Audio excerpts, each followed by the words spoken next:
قرآن پاک میں آیا جہنمی کہیں گے کہ ہمیں جہنم میں یہ چیز بھی لے گئی کہ ہم ایک دوسرے کے ساتھ بےہودہ لوگوں کے ساتھ بیٹھ کے بےہودگی کی باتیں کیا کرتے تھے، ایک دوسرے کی برائی بیان کرتے تھے، ایک دوسرے کے لیے جو ہے وہ چغلیاں، ایک دوسرے کی چغلیاں کیا کرتے تھے، ایک دوسرے کے ساتھ برا کرنے کی پلاننگ تیار کیا کرتے تھے اور منصوبے بنایا کرتے تھے۔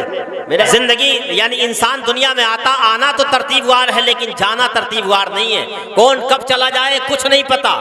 اللہ تبارک و تعالی نے انسان کو دنیا میں بھیجا، نہ تو انسان اپنی مرضی سے آتا ہے اور نہ انسان اپنی مرضی سے جاتا ہے۔ بھئی کوئی اپنی مرضی سے آیا؟ نہیں، کوئی اپنی مرضی سے نہیں آتا۔ انسان آتا بھی اللہ کی مرضی سے ہے اور جاتا بھی اللہ کی مرضی سے، اور جب دونوں کام اللہ کی مرضی سے ہیں، آنا بھی اور جانا بھی، تو دنیا میں زندگی گزارنا یہ اپنی مرضی سے کیسے ہو جائے گا؟ جب آنا بھی اپنی مرضی سے نہیں، جانا بھی اپنی مرضی سے نہیں، تو دنیا میں زندگی گزارنا یہ اپنی مرضی سے کیسے ہو جائے گا؟ یہ کہنا کہ میرا جسم میری مرضی، جیسے چاہوں ویسے کروں، ایسا کیسے ہو سکتا ہے؟ تو نہ تو اپنی مرضی سے آیا تھا اور نہ دنیا سے جائے گا۔ تو دنیا میں جو رہنا ہے تیرا، دنیا میں جو زندگی گزارنا ہے، دنیا میں جو کام کرنا ہے، وہ بھی اپنی مرضی سے نہیں ہوں گے، وہ بھی اللہ کی مرضی سے ہوں گے، وہ بھی ہمیں اللہ کی مرضی سے کرتے ہیں۔ یاد رکھو میرے عزیز، اللہ تبارک و تعالی نے قرآن پاک میں ارشاد فرمایا وَمَا هَذِهِ الْحَيَاةُ الدُّنْيَا إِلَّا لَهْوٌ وَلَعِبٌ وَإِنَّ الدَّارَ الْآخِرَةَ لَهِيَ الْحَيَوَانُ۔ یہ دنیا کی زندگی کھیل تماشا ہے، دار آخرت کی زندگی ہی حقیقی زندگی ہے۔ کھیل تماشے سے اللہ تبارک و تعالی نے بطور تمثیل دنیا کی زندگی کو بیان فرمایا کہ جیسے کہیں تماشا ہوتا ہے، لوگ جمع ہو جاتے ہیں، بوڑھے بھی آ جاتے ہیں، جوان بھی آ جاتے ہیں، بچے بھی آ جاتے ہیں، لیکن جیسے ہی تماشا ختم ہوتا تو نہ کوئی بوڑھا رہتا، نہ کوئی جوان رہتا، نہ کوئی بچہ رہتا، سب اپنے اپنے گھر چلے جاتے ہیں۔ ایسے ہی دنیا کی زندگی ہے کہ ابھی تو سب دکھائی دے رہے ہیں یہاں پہ، لیکن ایک دن یہاں کچھ بھی نہیں رہے گا، سب کچھ ختم ہو جائے گا۔ یہ رونقیں، یہ بزم ہستی کی رنگینیاں، یہ قہقہے، یہ سب کچھ ختم ہو جائے گا۔ اللہ تبارک و تعالی نے قرآن پاک میں ارشاد فرمایا کل من علیہا فان ویبقى وجہ ربک ذو الجلال والاکرام۔ ہر شے کو فنا ہو جانا، زمین پر جو کچھ نظر آ رہا ہے سب کو ختم ہو جانا ہے، باقی رہنے والی ایک ہی ذات ہے، رب تبارک و تعالیٰ کی، جو عظمت و جلال والا ہے۔ وہ دن قریب ہے میرے عزیز جب نہ کوئی بستی ہوگی، نہ شہر ہوگا، نہ کوئی جو ہے شہر ہوگا، نہ کوئی بستی ہوگی، نہ رات و دن ہوں گے، کچھ نہیں ہوگا، فقط اللہ تبارک و تعالیٰ کی بادشاہت ہوگی۔ اللہ تعالیٰ قرآن پاک میں بندوں کو جھنجھوڑتے ہوئے ارشاد فرماتا ہے کل نفس ذائقۃ الموت، ہر نفس کو موت کا ذائقہ چکھنا ہے، ثم الینا ترجعون، پھر تم ہماری طرف لوٹ کر آؤ گے۔ آگے اللہ نے فرمایا والذین آمنوا وعملوا الصالحات سندخلنہم جنات تجری من تحتها الانہار خالدین فیہا۔ اللہ تعالیٰ فرماتا ہے لیکن وہ لوگ جو نیک اعمال کریں گے ہم انہیں جنت میں داخل کریں گے، سندخلنہم جنات تجری، ہم انہیں ایسے باغات میں داخل کریں گے جن کے نیچے نہریں رواں ہیں۔ یعنی دنیا میں انسان آئے ہیں، اب جب دنیا سے جائیں گے تو دنیا سے جانے کے بعد پھر سب کے ساتھ ایک سا معاملہ نہیں ہوگا۔ جنہوں نے اچھے اعمال کیے ہوں گے، نیکیاں کی ہوں گی، کسی کا دل نہیں دکھایا ہوگا، نمازیں نہیں چھوڑی ہوں گی، روزے نہیں چھوڑے ہوں گے، زکوٰۃ دینا نہیں چھوڑا ہوگا، تو اللہ تبارک و تعالیٰ کی جانب سے ان کے لیے خوشخبری ہے کہ ان کو اللہ تعالیٰ باغات میں داخل فرمائے گا، جنتوں میں داخل فرمائے گا۔ ایسی جنتیں جن کے نیچے نہریں رواں ہیں۔ یہ جنت بھی بڑی مبارک جگہ ہے، اللہ تبارک و تعالیٰ نے مؤمنین کے لیے، صالحین کے لیے بڑی مبارک جگہ بنائی ہے اللہ نے، جس میں بندے کو ہر نعمت حاصل ہوگی اور اتنی نعمتیں حاصل ہوں گی، یہاں تک کہ ایک تو اتنی بڑی نعمت حاصل ہوگی جب بندے جنت میں جائیں گے نا، اللہ کے نیک بندے، صالح بندے، نمازیں پڑھنے والے، روزے رکھنے والے اور حج کرنے والے، زکوٰۃ دینے والے، ایک دوسرے کے دلوں کا خیال رکھنے والے جب جنت میں جائیں گے، جنت کی نعمتوں سے فائدہ اٹھائیں گے، جنت کی نعمتیں کھائیں گے، ان سے لطف اندوز ہوں گے، تو وہ کہیں گے، اللہ تبارک و تعالیٰ کی طرف سے ارشاد ہوگا اے میرے بندو کیا تم مجھ سے راضی ہو؟ میں تو تم سے راضی ہو گیا ہوں۔ بندے کہیں گے اے مالک و مولا ہم تجھ سے راضی کیسے نہ ہو، تو نے ہمیں وہ نعمتیں عطا فرمائی ہیں جن ان نعمتوں کے بارے میں نہ کبھی ہمارے کانوں نے سنا تھا، نہ کبھی ہماری آنکھوں نے دیکھا تھا، نہ ان نعمتوں کا تصور کبھی ہمارے ذہن و دماغ میں بھی نہیں آیا تھا۔ اے اللہ تو نے ہمیں وہ نعمتیں عطا فرمائی، تو پھر ہم کیسے راضی نہ ہوں گے؟ اور وہ بندے کہیں گے اے مالک و مولا لیکن ایک وعدہ تو نے ہم سے کیا تھا، اس کا وقت بھی آ گیا ہے۔ اللہ تبارک و تعالی فرشتوں سے فرمائے گا اے میرے فرشتوں حجابات اٹھا دو، پردے اٹھا دو۔ فرشتے کہیں گے اے مالک و مولا یہ تو دنیا میں گناہ بھی کرتے تھے، یہ تو دنیا میں تیری نافرمانیاں بھی کرتے تھے۔ اللہ تعالی گویا یوں ارشاد فرمائے گا اے میرے فرشتوں یہ گناہ تو کرتے تھے لیکن گناہ کر کے توبہ کر لیا کرتے تھے، ان کی آنکھوں سے آنسو بہتے تھے اللہ تبارک و تعالی کے خوف سے۔ اے میرے فرشتوں حجابات اٹھا دو، پردے ہٹا دیے جائیں گے، حجابات اٹھا دیے جائیں گے۔ پھر بندے جو سب سے بڑی نعمت مسلمانوں کو، مومنین کو، اللہ کے نیک بندوں کو حاصل ہوگی وہ یہی ہوگی کہ جب حجابات اٹھائے جائیں گے تو بندے اللہ تبارک و تعالی کا دیدار کریں گے، اور جب اللہ تبارک و تعالی کا دیدار ہوگا تو سجدے میں گر جائیں گے۔ اللہ تبارک و تعالی کی طرف سے ندا ہوگی اے میرے بندو یہ دار عمل نہیں ہے، یہ دار جزا ہے۔ یعنی دار عمل تو دنیا تھی، دنیا میں انسان کو بھیجا گیا تھا عمل کرنے کے لیے، نمازیں پڑھنے کے لیے۔ جنت میں عمل نہیں کرنا ہے، وہاں تو نعمتیں ہیں، وہاں تو بدلہ ہے، وہاں تو جزا ہے جنت میں۔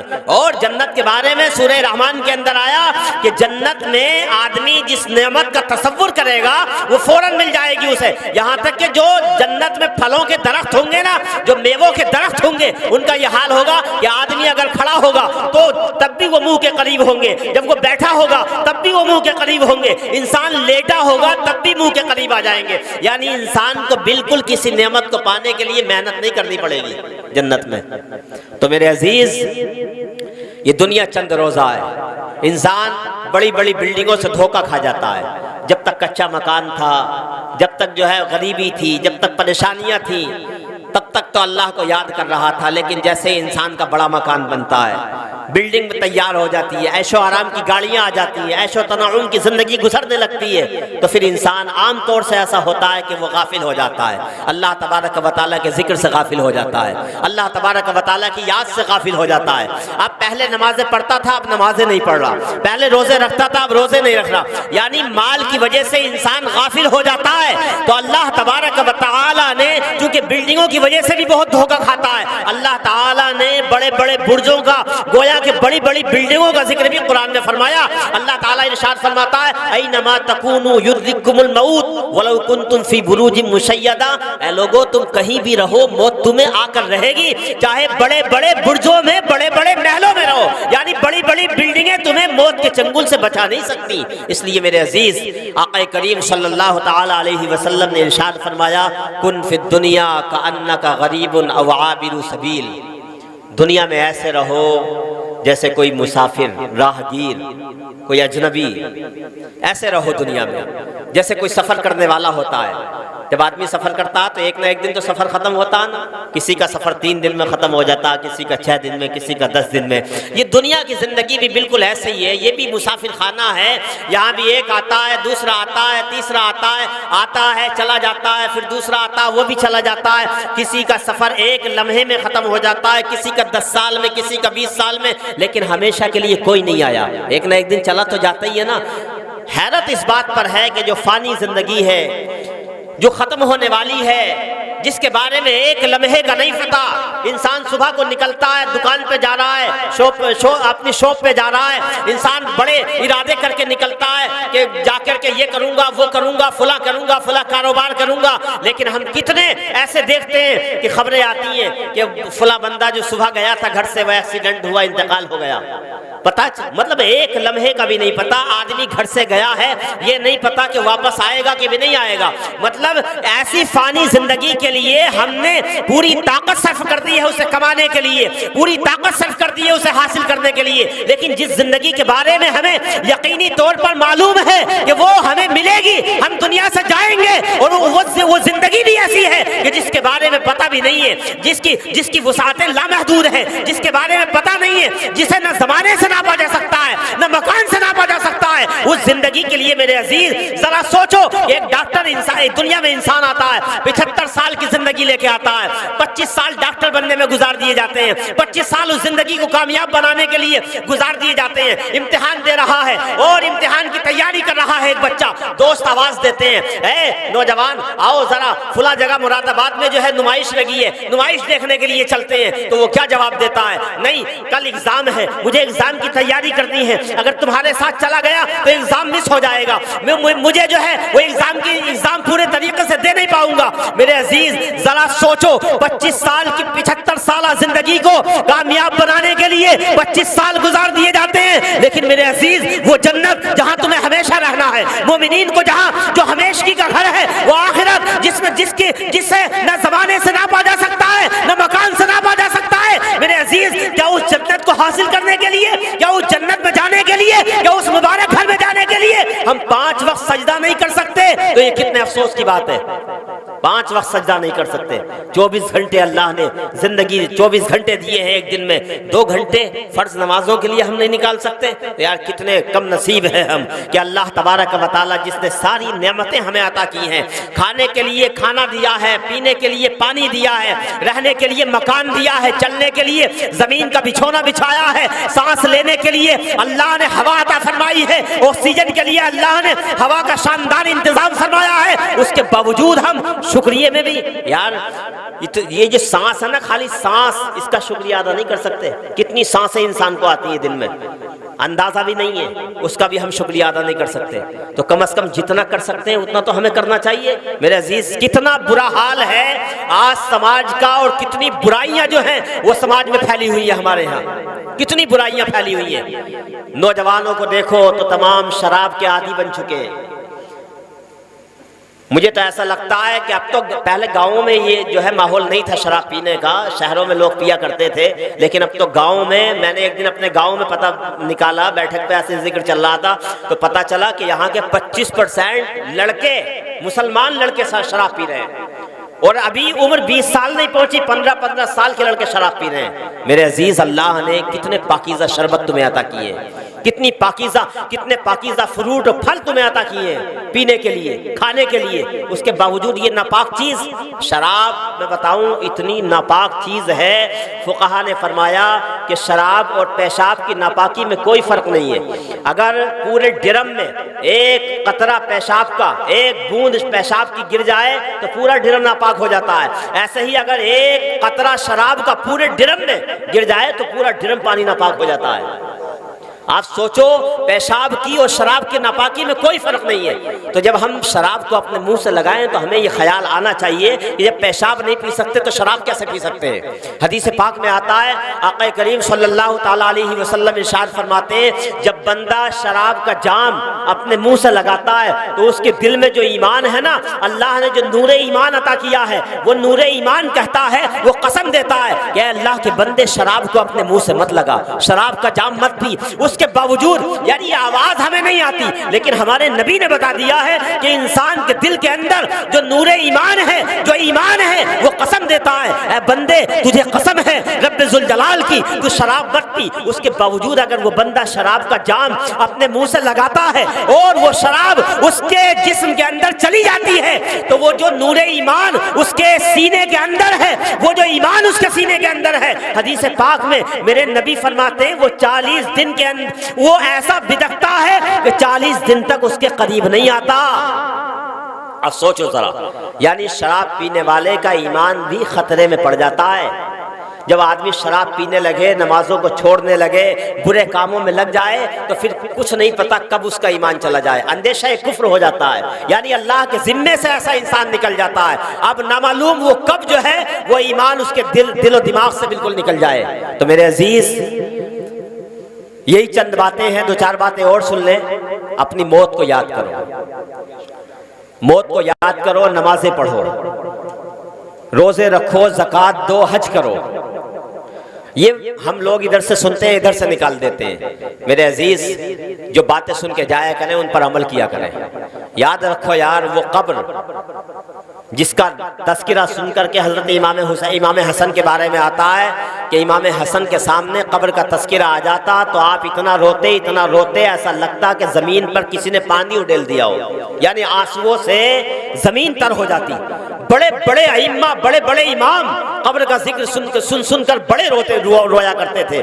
اللہ کا خوف اتنا ہوا کرتا تھا، اور جتنے یہ نبی آئے ہیں ہم سب کے باپ حضرت آدم علیہ السلام، وہ اللہ تبارک و تعالیٰ کے خوف سے اتنا روتے، ایک روایت کے مطابق 200 سال اور ایک روایت کے مطابق 300 سال تک روتے رہے، یہاں تک کہ ان کے پاس جو فرشتے آتے نا وہ بھی حضرت آدم علیہ السلام کے غم کو دیکھ کر، ان کے رونے کو دیکھ کر غمزدہ ہو جاتے، وہ بھی رونے لگتے تھے۔ حضرت نوح علیہ السلام کو جب ان کے بیٹے کے بارے میں خطاب کیا گیا، اللہ اکبر، تو حضرت نوح علیہ السلام بھی صدیوں تک روتے رہے اور اللہ تبارک و تعالیٰ کے خوف سے بڑے روئے۔ حضرت نوح علیہ السلام، حضرت یونس علیہ السلام، حضرت ابراہیم علیہ السلام، حضرت الیاس علیہ السلام، یہ سارے انبیاء اللہ تبارک و تعالیٰ کا تذکرہ ان کے سامنے آ جاتا، اللہ کے خوف کا ذکر ان کے سامنے آ جاتا تو قسم خدا کی اتنا روتے کہ زمین آنسوؤں سے تر ہو جاتی۔ میرے عزیز، یہ قبر پتہ ہے ہر روز پکارتی ہے، میں تنہائی کا گھر ہوں، میں کیڑوں مکوڑوں کا گھر ہوں، میں اندھیری کوٹھری ہوں۔ جب کوئی کافر انسان، جب کوئی نافرمان، خدا کا نافرمان، جب کوئی بے نمازی انسان، جب کوئی بے روزہ دار انسان، جب کوئی ایک دوسرے پر ظلم کرنے والا انسان، جب کوئی ایک دوسرے کے ساتھ برا کرنے والا انسان قبر کے اندر جاتا تو قبر کہتی ہے، نادان، تو میری پشت پہ چلنے والوں میں بڑا برا انسان تھا، تو اکڑ کے چلا کرتا تھا کہ تو نے اللہ تبارک و تعالیٰ کا یہ کلام نہیں سنا تھا، وَلَا تَمْشِ فِي الْأَرْضِ مَرَحًا إِنَّكَ لَن تَخْرِقَ الْأَرْضَ وَلَن تَبْلُغَ الْجِبَالَ طُولًا۔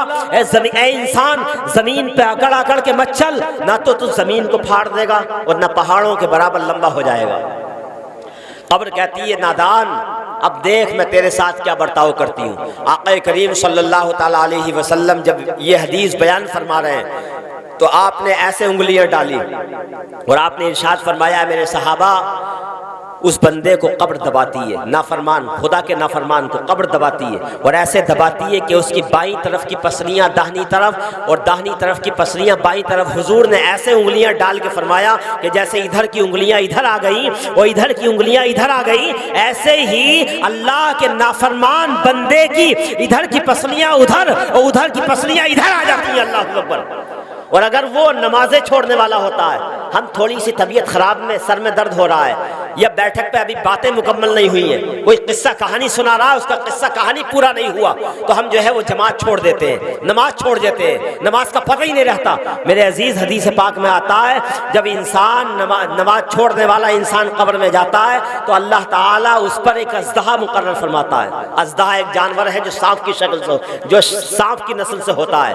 اژدہا مقرر فرماتا ہے، وہ بہرا ہوتا ہے، اندھا ہوتا ہے وہ اژدہا۔ اگر انسان فجر کی نماز کو چھوڑتا تھا دنیا میں تو وہ اژدہا فجر سے لے کر کے ظہر تک ڈنک مارتا رہتا ہے۔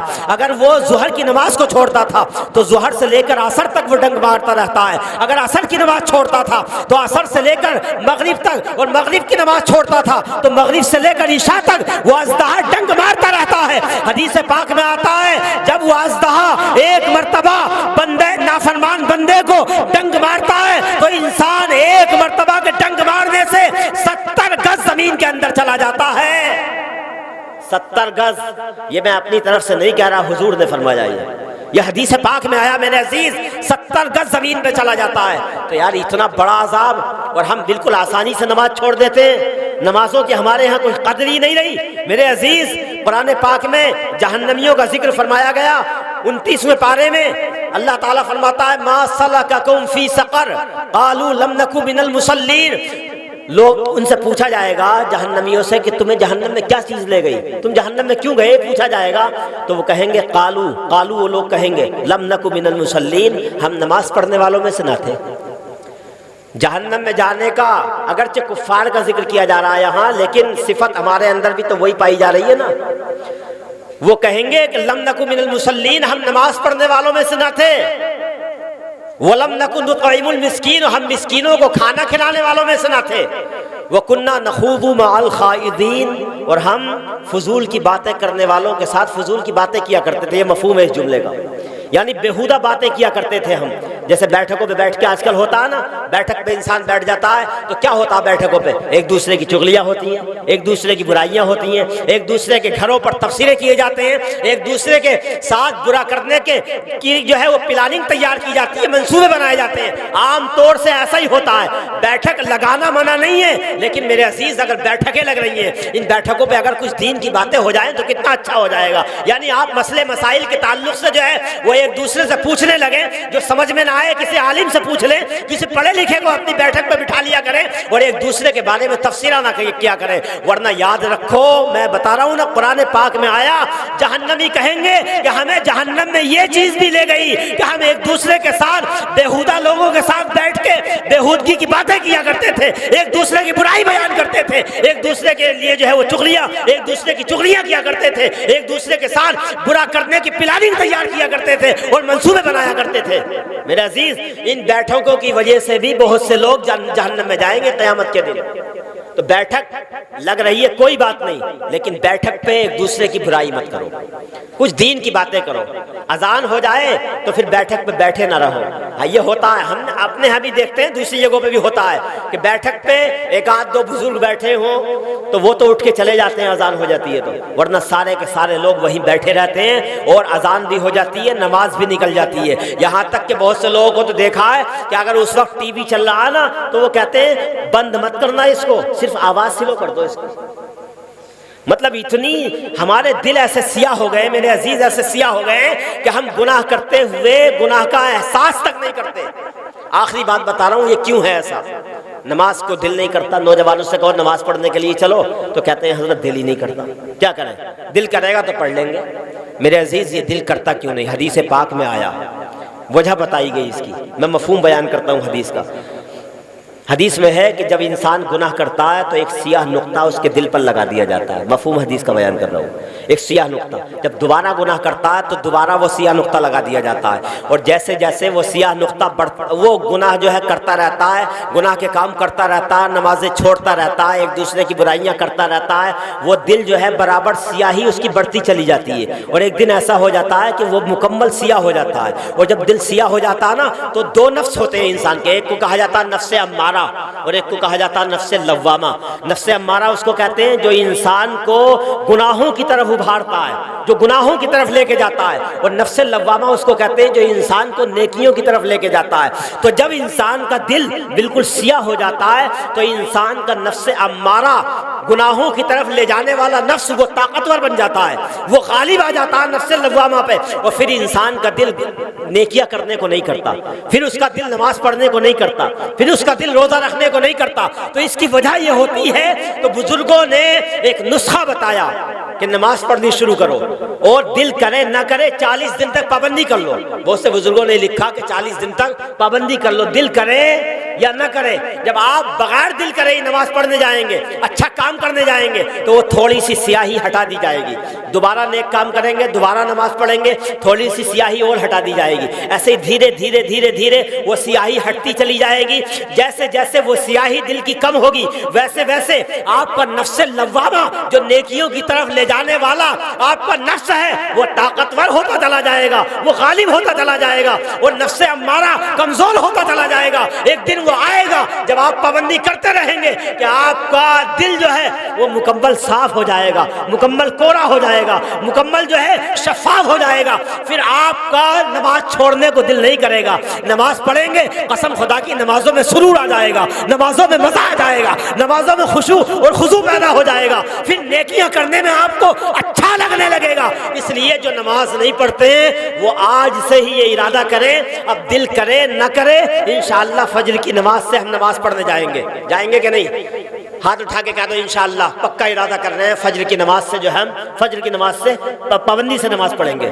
بالکل مت سوچو، سارے کام آٹومیٹک آپ کے اور اچھے ہوں گے، پہلے سے بھی زیادہ اچھے ہوں گے، اور انشاءاللہ گھر کے معاملات کیا سارے معاملات اچھے ہونے شروع ہو جائیں گے۔ بس فجر سے آپ پختہ ارادہ کریں کہ انشاءاللہ، بولو انشاءاللہ ہم فجر سے نماز کی پابندی کریں گے۔ اللہ تعالی ہم سب کو عمل کی توفیق عطا فرمائے۔